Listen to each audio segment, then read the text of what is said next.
911 operator is pretty self-explanatory. You play as a 911 phone operator working both to take people's calls and dispatch emergency services to various locations.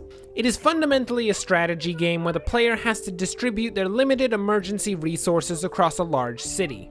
The player will set up different teams, either police, medical, or fire, that they will then deploy to various events throughout the day. One fairly interesting aspect of the game is the map system.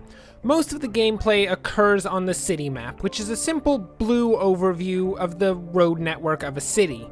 While the game has a variety of city maps that can be played in the campaign, there's also a system to upload any map that a player might want to play on. Presumably, and I'm just guessing here, the game would pull street information from an application akin to Google Maps and translate that into a playable area. From experience, the maps that are generated are spot on. I've loaded up a few that I'm familiar with, and I haven't yet noticed any irregularities.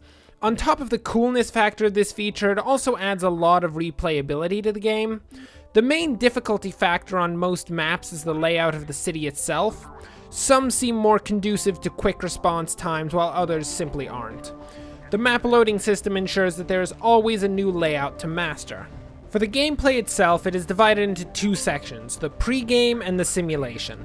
What I will call the pre-game is where the player sets up their squads and spends any finances they might have on equipment, personnel, and vehicles.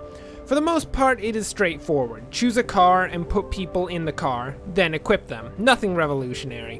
What is nice is the finances, because the various purchases, especially vehicles, are well priced. The cost of a single vehicle can be as much as an entire day's income, which I found to be good because it forces the player to choose between purchasing new personnel and equipment or getting more vehicles.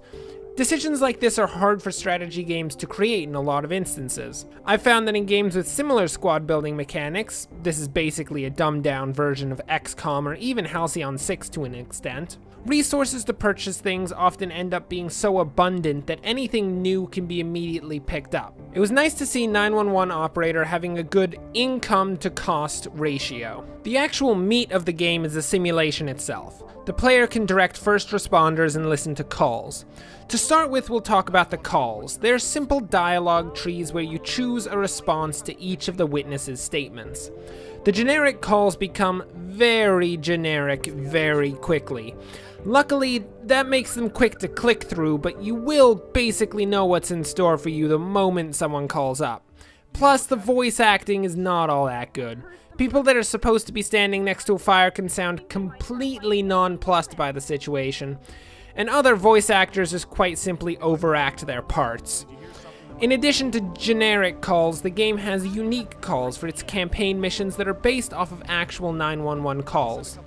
These present more interesting challenges for the players. They often include the player having to direct the caller in one way or another. The rest of the simulation is pretty simple. Events pop up and you send the necessary vehicles. While this can be somewhat tense when there are a lot of events, there is a problem with the difficulty.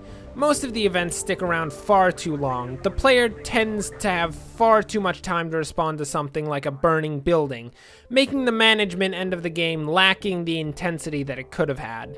Overall, 911 Operator is not a groundbreaking game. It serves its role as an educational simulation game and actually goes above and beyond, as the gameplay is certainly not terrible. That being said, I can only give it at best a lukewarm review. Check it out if it looks like it might interest you, but it's nothing to run out and pick up or even grab if you aren't excited by the videos on the Steam page. Thanks for watching, and, as always, enjoy the rest of your day.